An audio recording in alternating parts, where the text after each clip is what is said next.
Hindi natatapos sa panghuhuli ang operasyon ng Philippine National Police laban sa mga fixer ng passport sa Department of Foreign Affairs. Ilan sa mga empleyado ngayon ng DFA ang iniimbestigahan ng PNP dahil sa pagiging kasabwat umano ng mga ito sa mga naarestong fixer noong nakaraang linggo.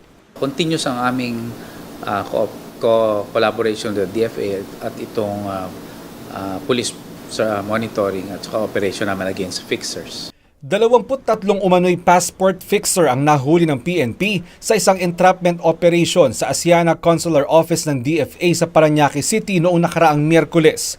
Nakakulong ngayon sa Southern Police District sa Taguig ang mga ito at nahaharap sa kasong estafa at paglabag sa Republic Act 9485 o ang Anti-Red Tape Act. Ayon sa PNP, sinamantala ng mga fixer ang panahon kung saan pahirapan ang pagkuha ng passport. Bahagi ng panloloko ng mga fixer ay ang pagpapabayad sa aplikante kapalit ang isang appointment slot sa DFA. Mayroong namang magpapabayad ng 3,000 piso at pangangakuan na mabilis na mapoproseso ang kanilang passport at ang pagbebenta ng mga peking endorsement letter. Ang nangyari nga, hindi naman napapabilis, kundi niloloko ka lang, kinuha lang yung pera mo, pero actually dadaan ka rin talaga sa normal procedure.